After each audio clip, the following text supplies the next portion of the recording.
আসসালামু আলাইকুম প্রিয় শিক্ষার্থীরা, আবারও চলে এলাম। এখন আলোচনা করব যাব আমি তোমার দেশে। এই কবিতাটির জ্ঞানমূলক প্রশ্ন নিয়ে। আমরা অনেকগুলো জ্ঞানমূলক প্রশ্ন সাজিয়েছি, 1 থেকে 20 পর্যন্ত সাজিয়েছি। সেই জ্ঞানমূলক প্রশ্ন নিয়ে এখন আলোচনা করব। সম্পূর্ণ হচ্ছে আমাদের বইয়ের মতো, বইয়ের ভাষায়, এবং আমরা জানি জ্ঞানমূলক প্রশ্ন একেবারে আমাদের বইয়ের মতো করে আনসার করতে হবে। ক নম্বর প্রশ্ন, জসীমউদ্দিন কত খ্রিস্টাব্দে জন্মগ্রহণ করেছেন? তার জন্ম হচ্ছে 1903 খ্রিস্টাব্দে। খুব ইম্পর্টেন্ট, জসীমউদ্দিনের সালটা অনেক জায়গায় এসেছে। এরপরে চলে মুসাফির ভ্রমণ কাহিনীটি কার লেখা? অবশ্যই চলে মুসাফির ভ্রমণ কাহিনীটা হচ্ছে জসীমউদ্দিনের লেখা। 3, মেঘ কণের মাথায় কি? মেঘ কণের মাথায় জলের ঝাড়ি। মেঘ কণের মাথায় কি? মেঘ কণের মাথায় হচ্ছে জলের ঝাড়ি। 4 নম্বর, ডাহুক মেয়ে আশায় আসর মাথায় কোথায়? ডাহুক মেয়ে, কবির কথায় ডাহুক মেয়ে কোথায় আসর মাতাচ্ছে, মানে নাচানাচি করছে, লাফালাফি করছে। ডাহুক মেয়ে আসর মাথায় বেতস কেয়ার বনে। 5, কিভাবে কবির গায়ে বরণ রঙিন হবে? হিজল ঝরা জলের ছিটায় কবির গায়ে বরণ রঙিন হবে। কবি তার গায়ে জল ছিটিয়ে রঙিন করতে চাচ্ছে, তো অবশ্যই হিজল ঝরা জলের ছিটায়। 6, পল্লী দুলালের দেশে পন্থখানি কেমন? পল্লী দুলালের দেশে পন্থখানি দীঘল বাঁকা, মানে দীর্ঘ বাঁকা। 7, পথটি কার মাথার স্মৃতির মতো? পথটি হাবা মেয়ের মাথার স্মৃতির মতো। পথ, গ্রামের পথ আঁকা বাঁকা।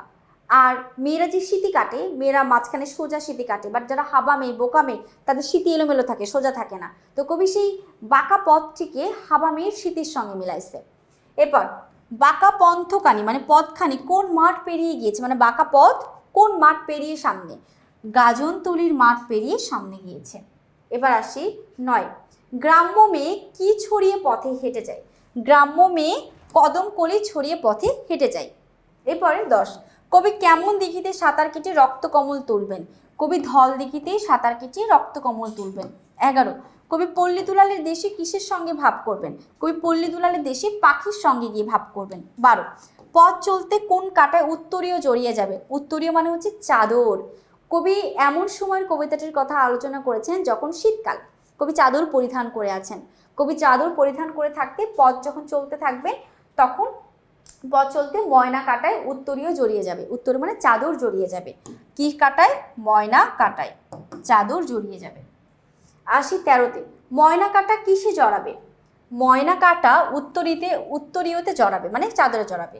14, ঘাটে কলস ভরবে কে? ঘাটে কলস ভরবে বিভোল পল্লীবালা, মানে গ্রামের মেয়েরা ঘাটে কলসিতে পানি ভরে বাড়িতে যাবে।